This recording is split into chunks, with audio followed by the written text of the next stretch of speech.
Hi, everyone, and welcome back to another episode of M365 Voice. I'm Antonio Mayo. I'm Sarah Hazy. And Mike Marani. And today we're going to get another question from our cup and see what kind of topic we can talk about. That's right. We've got our Microsoft Ignite Podcast Center mug with the Pandora's box of questions, thoughts, or things to react to on the fly. So we're going to go ahead and reach in. Are you ready? Yes, I can't believe you called it Pandora's box, though. That's funny. Well, we do never know what we're going to get. All right, here's our question. It's a long one, so get ready. How do you set up a strategy for Yammer? Our HR and corporate communications department is nervous about GIFs or GIFs and having Yammer groups about non-business topics. Oh, wow. Wow. All right, that's an interesting one. I have a lot of thoughts about this one. Okay. Who uses Yammer in their company? I do a bit, mostly with my clients because I am a one-man or just a couple of consultants just doing work. But when I am with clients deploying Yammer, definitely I'll get involved with them. Okay. We use it for informal communications primarily. Some of our leadership is on it, and they will share information about kind of town halls, global town halls we do with the company. And the occasional question, I won't say it's used heavily, but it is used regularly, just not super heavily. Yeah, we use it as well for informal conversations. And actually, though, quite a bit of dialogue happens in Yammer. And I think that there's always, there's pretty significant pockets of the organization that Yammer really resonates with people in a different way than many of the other capabilities within Office 365. So I actually really like this question. And I think it's pretty common. I hear a lot of people talk about how do I get started with Yammer and how do we feel comfortable?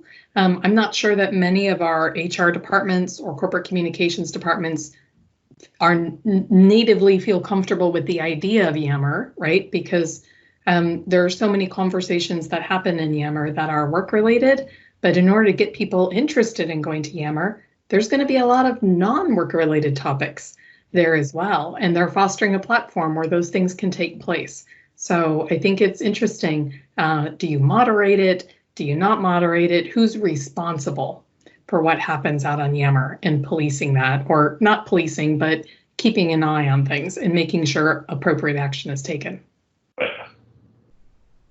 So the moderation question is an interesting one. Our company does do some moderation of Yammer.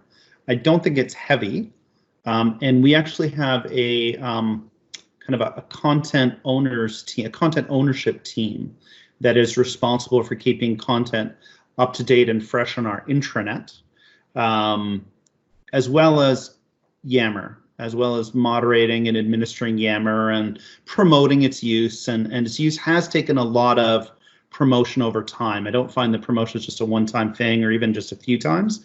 For Yammer in particular, for us, I think it has taken a lot of communications out to people to remind people that it's there, to post content there that people will want to go to help to promote its usage. Right. So do both of you measure the use of Yammer within your organizations and to see if it's been used and heavily used? And do you take any actions based on whatever results you get? Yes. And that's actually a really interesting topic. So one of the things that I implemented, and I've got a blog post on it, is leveraging Azure Cognitive Services to do sentiment analysis on Yammer posts. And you can deploy it at specific Yammer communities, Yammer groups. I have recommended doing it, and we leverage it for our Office 365 community, for example, to be able to go out and take a look at those posts and to be able to provide sentiment analysis. And one of the interesting things about that is that I think it really gleans the ability to kind of have a check engine light on where are your outliers or how are things changing over time. And I'll give you an example. You can actually use, and I've built some very simple Power BI dashboards to be able to take a look at responses and sentiment of Yammer posts over time to be able to determine how they're changing. So if we have a user, for example, let's take Antonio. He's a frequent poster to Yammer, and most of his posts are generally neutral to positive. But all of a sudden, in the last 2 months, his comments have become increasingly more of a negative score from a sentiment analysis perspective. That gives me an indication as an Office 365 practitioner that Antonio may be having some difficulties with something related to maybe his network connectivity, his PC performance, something about Office 365. What a great opportunity for me to identify that Antonio may be a great person for me to set up a few minutes to have coffee with, to chat with, to say, hey, has something changed? And so I like looking at it and measuring that activity more as an entry into having conversations. That's a great idea, to measure the sentiment of posts on Yammer. And are you able to actually see, like, are you able to identify the person that is, you know, their posts have changed to a negative point of view, or is it more aggregate? Yeah, you can look at it in an aggregate or down to the person. That's really interesting. That's awesome. I hadn't thought of that, actually, of using sentiment analysis and cognitive services for that. Because that, like, I've always thought of, like your question, Mike, I've always thought of measuring usage as just measuring how much is it being used. Correct. The idea of using sentiment analysis is really interesting because you can get an idea of how are people using it? Are people having a hard time with it? Or are people being negative about some other topic in the company or about their life in general? And it's really relevant right now, right? So in the days of COVID and just the worldwide watching for that, you do have the ability within Yammer as well to have watchwords or monitored keywords. So you can monitor keywords like COVID-19 or coronavirus or pandemic or epidemic. But in addition to that, doing that sentiment analysis with Azure Cognitive Services enables you to kind of take a temperature reading on what is the trending as to the sentiment of what people are posting. And I think that Yammer is particularly good at doing that sentiment analysis based on the type of messages and post content that is put into Yammer on a regular basis. Very cool. I love it. Yeah.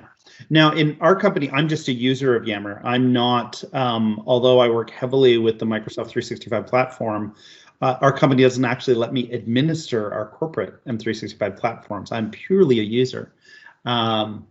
So when it comes to developing a strategy, because I think that was part of the question, Sarah, wasn't it? Yeah, it was, how do you set up a strategy? Where do you start in that? So one of the things that I've always recommended for other companies and that I've done myself at several organizations that I've been at is that I always want to start by building a relationship with the relevant departments. In some companies, it's going to be HR. Other companies, it might be your employee communications team. It might be your labor relations team, whatever's going to be relevant for you. One of the things that I've had success with over time is laying out a strategy. And frankly, at a lot of companies, they want some kind of a strategy plan, document, policy, something around how we're going to leverage Yammer. What are the use cases? What are the rails on it, right? What are we going to do and not going to do in terms of granting people access, monitoring, moderating? And one of the things that I've seen that's worked really well is instead of taking a tactic of trying to get a consortium together and build that strategy document together one piece at a time, is having a product team who owns Yammer from an enterprise perspective, start putting together a skeleton around what that strategy should look like, and then meet with all of the relevant teams to review that strategy and update it on the fly. Because that kind of gives you a running start so that you're not literally writing the strategy a word at a time altogether, but you can kind of say, hey, we're going to make some assumptions, we're going to propose X, and then we can modify from there, and in an agile way, evolve it to be what makes us feel more comfortable.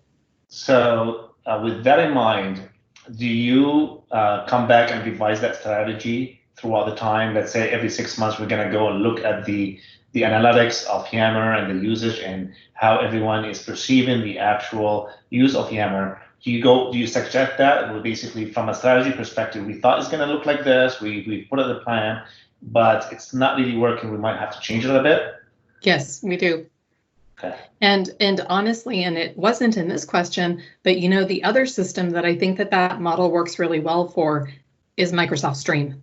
Because if you think about it, Stream is actually, although it's about video and Yammer is about those conversations, Stream is also a similar system in the sense that it has a huge level of undertaking. But again, these same departments, your employee relations department, corporate communications, and HR are going to be very keenly interested. What are you doing with Stream? What kinds of videos are being uploaded to it? So it's a very similar model for being able to have those conversations. Yeah, and I can see the strategy you suggested of start, have the product team that owns it, that owns the solution, start with a skeleton and, then meet with the teams and revise the skeleton on the fly based on feedback. Because I could see that if you took, especially with something like Yammer, that a lot of people don't necessarily understand until they're into it and use it. If you were to just sit down with them and say, so there's this thing Yammer, what do you want to do with it? I don't know if people will really know where to start. Whereas if you have people that know the solution and have some understanding of it, propose a place to start that can at least allow you to expand from there. Right. Yeah, I like that strategy. Now, if I can ask, because I don't know a ton about Yammer, to be very honest, I do remember, though, that last year there was a new Yammer web part that was released for SharePoint Online. So you can have your Yammer conversations right on a SharePoint page. Right. I kind of wonder, what have you seen be most successful? So using that in the context of a SharePoint site, or the actual Yammer interface itself and directing people there for conversations, or both? I think both. The great thing about the updated Yammer web parts that Microsoft has come out with, and they came out with one about, a year and a half ago, and another one is coming out now or just came out. They've been making it easier and easier to be able to expose Yammer in different areas of the company in SharePoint Online and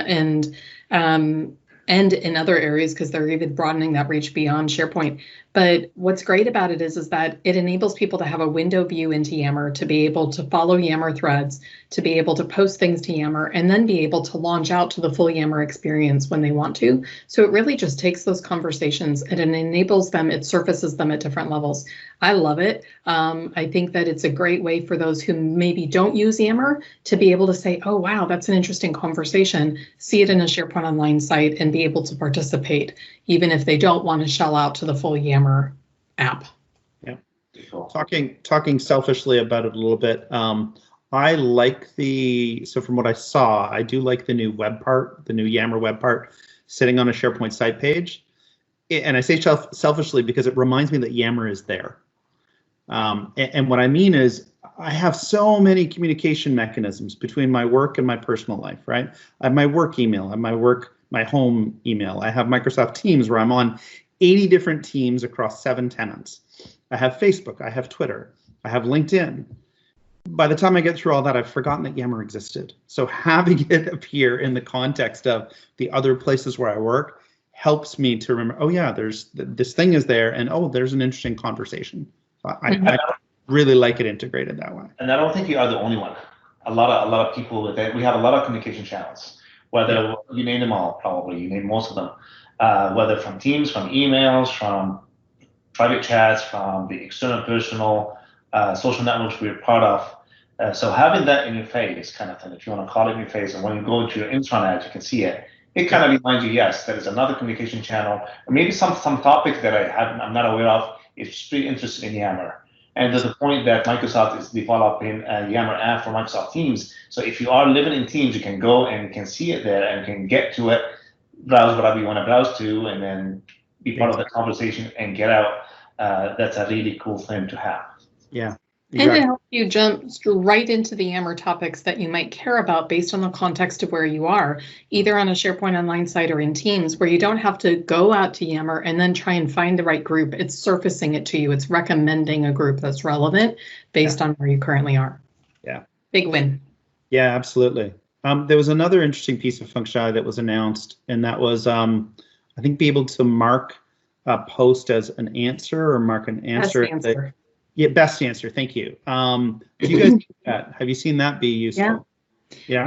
I have, and what's great about it is that you can now mark an answer or a response. So if you have a Yammer post and then you have a thread of posts of replies to it, you can mark any of those replies as a best answer to the question, and it moves it to the top. So it's basically featured at the top of the list of the replies. Really great way to be able to highlight something that somebody found to be a best response. Very cool. Yeah. What about external networks, Sarah? You're the expert in Yammer. Have you implemented it? Have you seen it with clients? And how do you manage that? How do you moderate when you open up your Yammer network to external guests? And what's the best strategy for that? Oh, that's a really good question. I think first and foremost, I think you need to really determine what is the use case and what is your acceptable level of use and risk for your internal network and your external network, because those are going to be very different.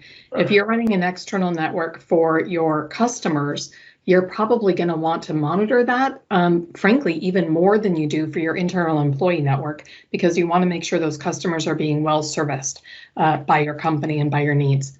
If I were running an external Yammer network, for example, for the SharePoint Saturday Twin Cities community, I, from a use case perspective, wouldn't really feel much of a need to have anything proactive other than have it be self-monitoring, where people could come back and say, hey, I didn't think that this post was appropriate, but, you know, kind of make it self-policing. So I think it all comes down to what is the use case, what type of community, either internal or external, are you trying to run, and just make sure that you're being pragmatic, because I think sometimes we can overdo governance and moderation. I think we have to keep it specific to what are we trying to do and what are we worried about, and be realistic about what that level of risk is. So I have one more question about Yammer, and this is kind of getting back to the basics of it, because I still get questions from customers around which communication mechanism should I use for what purpose. So when we think about Yammer versus Teams versus, and I know you guys are going to think this is very basic, but what is the primary use case for Yammer internally within a company? Can we talk about that for a minute? Like, what do you see that be? Yes, good point. So we've learned about, or we've heard about, Yammer is for broader network for the whole company, where Teams is specifically for groups or departments or projects. We also have, from a Teams perspective, you can have an org-wide team. Exactly. Up to 10,000, I think, right? That's the 10,000 users is the number. I think right now, yeah. Yeah, so it's a very good point that if you want to open up the conversation to the rest of the organization versus having groups of teams or groups of people having that post and conversation within a specific group with, if you want to call them silos of teams, rather than announcements and broadcasting news through Yammer, if you're not doing it through an intranet homepage. So that's basically my experience, or the story I've been telling some of the clients in terms of Yammer versus Teams. I think that's a really good response. And I you know what I find interesting? The people that I don't have these conversations with are my actual users who use both Yammer and Teams. They seem to figure it out really pretty easily. And here's why. If I have a question, if I can't get Outlook to connect, meaning I've logged into my computer, I'm logged into VPN, and for whatever reason, my Outlook won't connect. I'm going to open up my mobile app, and I can choose to go and post this question on Teams to my work team that I work with, or I can go and post it on my Yammer network. Most of my users are going to go post it on Yammer. Why are they going to go post it on Yammer? There's a broader reach of people who might have run into the same problem that are going to reply back with a potential answer to my question. Yeah, very good point. It's a simple example, but it's one that I see my users doing with a lot of frequency, where they really are trying to find someone who can help connect them with someone else or answer a specific question. And they're really making natively pretty good choices, or maybe they've tried to post it over in Teams or send a couple people an email, haven't gotten a response, and then they're going to try Yammer. And all of a sudden they're able to get a broader response from people they know and people they don't know, right? That's the standard case for Yammer. So that's interesting that what you said there at the beginning, because you made me think about who I have these conversations with. So you said you don't have these kinds of conversations with your end users because they figure it out. And if I think back to who has raised, like from our customers, who has raised those questions with me, it's typically IT that is trying to figure out, how do I roll this thing out? If I think back to sometimes where I've had customer conversations with like a marketing team or a content team or a knowledge team, they don't ask that. They kind of know that it's really a tool for a broad reach of people. So that's interesting. The way I have thought of Yammer too, or the way I've explained it sometimes is, if you work in a really large organization and you have an interesting interaction with, you're not you're not someone at a high level in the company, right? You're not C-suite, you're not VP, you're just a regular person, a regular employee of a big company, and you have an interesting interaction with a customer. You're not going to go email that to the CEO, right? You just won't in a really big company. If you think of a company of 10, 20, 30,000 people, you're not going to send that to the CEO. But you might post that to Yammer, right? An internal Yammer network. I had this great interaction with this customer. We did this with them and so on. And if your CEO is engaged in Yammer and they see that, and let's say they're about to have some sort of high-level interaction with the same customer, they're more likely to reply to that, right? You might get a reply to them there.